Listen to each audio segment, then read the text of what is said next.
இன்னைக்கு வந்து பேப்பர் 2ல நம்ம சைக்காலஜி கொஸ்டின் வந்து பார்க்கலாம். ஃபர்ஸ்ட் கொஸ்டின், உளவியல் என்பது மனம் பற்றியது என்று கூறியவர் யார்? ஆன்சர் வந்து காண்ட். இதுக்கு நம்ம எப்படி ஷார்ட்கட்டா ஞாபகம் வச்சுக்கலாம்னா, இப்போ நம்மளோட மனதை வந்து யாராவது புண்படுத்திட்டா நம்ம என்ன ஆகும்? காண்டாகும். ஸோ அந்த மாதிரி ஞாபகம் வச்சுக்கலாம்.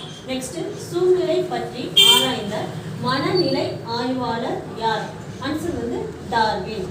ஸோ நம்ம இதை எப்படி ஷார்ட்கட்டா ஞாபகம் வச்சுக்கலாம்னா, நம்ம வின் பண்ணுறதுக்காக தான் நம்ம வாழ்க்கையில் இது பண்ணணும். அது இல்லாமல் டல்லாகிட்டு சூழ்நிலை தான் காரணம்னு சொல்லிட்டு நம்ம இருக்கக்கூடாது.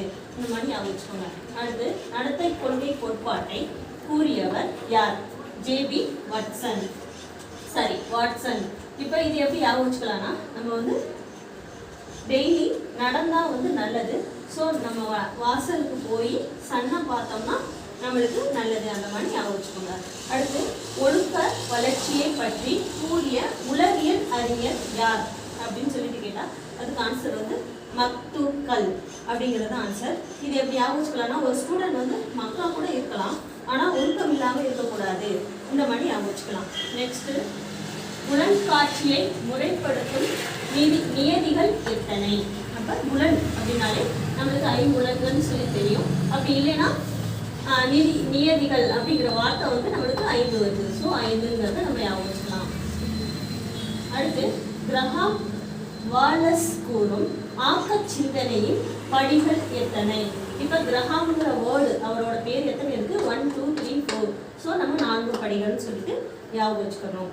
அடுத்து, படிநிலை கோட்பாட்டை கூறியவர் யார் அப்படின்னு சொல்லிட்டு கேட்குறாங்க.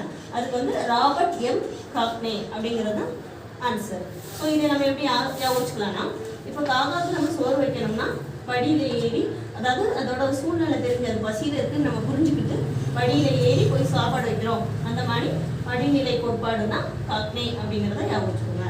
அடுத்து, கவன வீச்சை அறிய உதவும் கருவி எது அப்படின்னா டார்ச்சிஸ் டாட் கோப் அப்படிங்கிறது தான் இதுக்கு ஆன்சர்.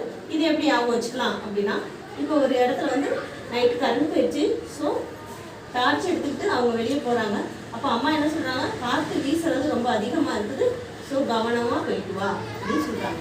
இந்த மாதிரி நம்ம ஷார்ட்கட் வந்து சைக்காலஜி கொஸ்டினுக்கு யூஸ் பண்ணிக்கலாம். தேங்க்யூ.